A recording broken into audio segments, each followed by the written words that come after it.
আসসালামু আলাইকুম এভরিওয়ান, কেমন আছেন সবাই? আজকে বানাবো হচ্ছে নরম তুলতুলে মালাই টোস্ট। আর এই মালাই টোস্টটা খেতে অসম্ভব মজা। বাড়ির ছোট বড় সবাই অনেকে বেশি পছন্দ করবে। চাইলে বাচ্চাদের টিফিনে দিতে পারেন। আচ্ছা, প্রথমে একটা ডিম ভেঙে নিচ্ছি। আর ডিমটা অবশ্যই রুম টেম্পারেচারে থাকা হতে হবে। ফ্রিজে ডিম দিয়ে করা যাবে, সেই ক্ষেত্রে ফ্রিজ থেকে 1 ঘন্টা আগে বের করে নিতে হবে। তো ডিমটাকে ভালো করে ফেটিয়ে নিচ্ছি। এবার দিয়ে দিচ্ছি হচ্ছে পরিমাণ মতো চিনি। আর চিনির পরিমাণটা যার যার ইচ্ছে অনুযায়ী দিতে পারেন। স্বাদ মতন লবণ, 1 টেবিল চামচ ইনস্ট্যান্ট ইস্ট। তো আবারও নেড়েচেড়ে ফেটিয়ে নিচ্ছি। তো যতক্ষণ না পর্যন্ত চিনি এবং ইস্ট গলে যায় ততক্ষণ পর্যন্ত ভালো করে নেড়েচেড়ে নিতে হবে। চিনি ইস্ট গলে গিয়েছে। আচ্ছা, দিয়ে দিচ্ছি মেজারমেন্ট কাপে 2 কাপ পরিমাণ ময়দা। আপনারা চাইলে ময়দার বদলে আটা ব্যবহার করতে পারেন, কিন্তু আমি ময়দাটা ব্যবহার করেছি। কারণটা হচ্ছে ময়দার তৈরি নাস্তাটা খেতে বেশি ভালো লাগে। নেড়েচেড়ে মিশিয়ে ডো তৈরি করে নিচ্ছি। এই পর্যায়ে দিয়ে দিচ্ছি কুসুম গরম পানি পরিমাণ মতো। আর কুসুম গরম পানিটা এই অবস্থায় দিতে হবে। প্রথমে যদি দিয়ে ফেলি সেই ক্ষেত্রে ডিমটা জমাটে বেঁধে যাবে। আর ডোটা প্রথম অবস্থায় অনেকটা আঠালো হবে। 1 থেকে 2 মিনিট পর একদম ঠিক হয়ে যাবে। আবারও সামান্য কুসুম গরম পানি দিয়ে দিচ্ছি।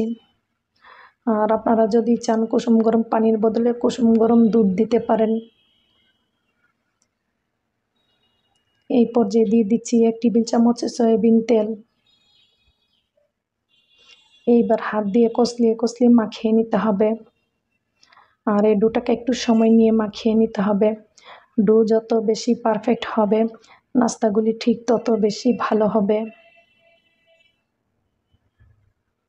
আমার ডোটা মথে নেওয়া হয়ে গিয়েছে। এইবার রেস্টে রেখে দিচ্ছি 1 ঘন্টার জন্য। 1 ঘন্টার ভিতরে ডোটা ফুলে একদম ডবল হয়ে যাবে। তো ডোটাকে আমি ভালো করে র্যাপিং করে নিচ্ছি, এতে করে ভিতরের বাতাসটা বেরিয়ে যাবে না। আচ্ছা, আপনাদের হাতে যদি সময় কম থাকে সেই ক্ষেত্রে চাইলে বাটিটাকে রান্নাঘরের চুলার পাশের তাপে কিংবা সূর্যের তাপে রেখে দিতে পারেন, এতে করে ডোটা তাড়াতাড়ি ফুলে যাবে। এইখানে দিয়ে দিচ্ছি পরিমাণ মতো চিনি, 100 গ্রাম পরিমাণ পাউডার মিল্ক। এইবার পানি দিয়ে দুধটাকে গলিয়ে নিতে হবে। আর দুধটা গলে যাওয়ার আগ পর্যন্ত চুলাটাকে অন করা যাবে না, তাহলে দুধটা জমাটে বেঁধে যাবে। এবার আমি চুলাটাকে অন করে দিয়েছি। এবার নেড়েচেড়ে ঘন মালাই তৈরি করে নেব। আর এই মালাই দিয়ে নাস্তাগুলি খেতে অসম্ভব মজা। আচ্ছা, আপনারা চাইলে কিন্তু পাউডার দুধের বদলে শুধুমাত্র গরুর দুধ দিয়ে মালাইটা তৈরি করতে পারেন। তো আমার মালাইটা অনেকটাই ঘন হয়ে গিয়েছে, এর চেয়ে বেশি আর জাল করা যাবে না, ঠান্ডা হলে কিন্তু অনেকটাই ঘন হয়ে যাবে। এবার চুলা থেকে নামিয়ে নিচ্ছি। ফিরে আসলাম 1 ঘন্টা পর। আপনারা দেখতেই পাচ্ছেন ডোটা ফুলে একদম ডবল হয়ে গিয়েছে। আর আপনাদের ক্ষেত্রে সময়টা কম বেশি লাগতে পারে যদি আপনাদের ইস্টের মান একটু এদিক সেদিক হয়। আর আপনারা দেখতেই পাচ্ছেন ডোটা কতটা সফট হয়েছে। এইবার বুডে নিয়ে নিচ্ছি। সামান্য ময়দা ছড়িয়ে দিতে হবে যেন ডোটা বুডে লেগে না যায়। এবার একটু লম্বাটে করে নিচ্ছি, এতে করে পিসগুলি কাটাতে অনেকটাই সুবিধা হবে। এবার আমি যতটা নাস্তা তৈরি করব ঠিক ততটা পিস কেটে নিচ্ছি। আপনাদের ইচ্ছে অনুযায়ী আপনারা ছোট কিংবা বড় করে কেটে নিতে পারেন। আর এই নাস্তাগুলি খেতে অসম্ভব মজা, বিশেষ করে বাচ্চারা বেশি পছন্দ করবে যেহেতু এই নাস্তাগুলি মালাই দিয়ে তৈরি করা হবে। তো এইখান থেকে একটা পিস নিয়ে এমন করে টেনে টেনে বল তৈরি করে নিচ্ছি। আপনারা দেখতেই পাচ্ছেন নাস্তাগুলি তৈরি করা কতটা সহজ। এবার ভালো করে সিল করে দিচ্ছি। এমন করে বাকি সবগুলিকে আমি বানিয়ে নেব। তো একটি বল তৈরি করা হয়ে গিয়েছে। যে পাত্রের মধ্যে আমি বলগুলি রেখে দেব সেই পাত্রের মধ্যে সামান্য ময়দা ছড়িয়ে দিচ্ছি, এতে করে বলগুলি পাত্রের মধ্যে লেগে যাবে না। একে একে সবগুলি বল বসিয়ে দিচ্ছি। আর বসানোর সময় একটু ফাঁকা ফাঁকা করে বসিয়ে দিতে হবে।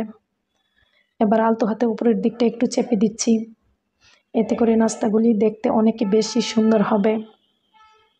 এবার ঢেকে 10 মিনিটের জন্য রেস্টে রেখে দিচ্ছি। আপনারা চাইলে কাপড় দিয়ে ঢেকে রেখে দিতে পারেন। ফিরে আসলাম 10 মিনিট পর। বলগুলি ফুলে একদম ডবল হয়ে গিয়েছে। এইবার ভেজে নিচ্ছি। তেলটাকে একদম হালকা গরম করে নিয়েছি। এবার একে একে নাস্তাগুলিকে দিয়ে দিচ্ছি। এইখানে জাস্ট 3টা নাস্তা আমি দিয়ে দিলাম, এর চেয়ে বেশি দেওয়া যাবে না, কারণটা হচ্ছে এগুলি ফুলে একদম ডবল হয়ে যাবে। তো চুলার আঁচ লোতে রেখে এরকম করে নেড়েচেড়ে উল্টিয়ে পাল্টিয়ে ভেজে নিতে হবে। আর এগুলিকে চুলার আঁচ বাড়িয়ে ভাজা যাবে না, তাহলে দ্রুত কালার চলে আসবে, যেহেতু এর মধ্যে ইস্ট ব্যবহার করা হয়েছে। তো এমন করে 3 থেকে 4 বার উল্টিয়ে পাল্টিয়ে ভেজে নিতে হবে। আবারও উল্টিয়ে নিচ্ছি। আর এই নাস্তাগুলি ভাজার সময় একটু সময় নিয়ে ভেজে নিতে হবে।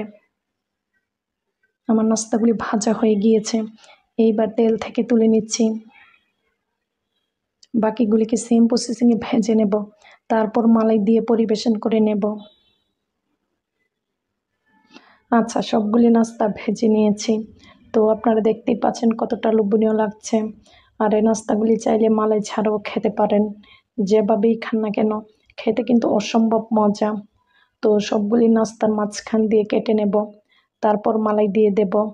আর কথায় আছে না, যত গরু তত মিষ্টি। যত বেশি মালাই দিবেন, খেতে তত বেশি মজা লাগবে। তাহলে ভিউয়ার্স, আমার এই ভিডিওটি আপনাদের কাছে কেমন লেগেছে? যদি ভালো লাগে একটি লাইক এবং কমেন্ট করার অনুরোধ রইল। আর যদি সম্ভব হয় ভালোবেসে চ্যানেলটির পাশেই থাকুন। তাহলে রেডি হয়ে গেল দুর্দান্ত স্বাদের মালাই টোস্ট। তো আপনারা দেখেই বুঝতে পারছেন খেতে কতটা মজা লাগবে। আর এই টোস্টগুলি চাইলে বাচ্চাদের টিফিনে দিতে পারেন, কিংবা অতিথি আসলে বানিয়ে দিতে পারেন। খেতে কিন্তু দুর্দান্ত। তো আজকের মতন এইখানেই বিদায়। সবাই ভালো থাকবেন, সুস্থ থাকবেন। আল্লাহ হাফেজ।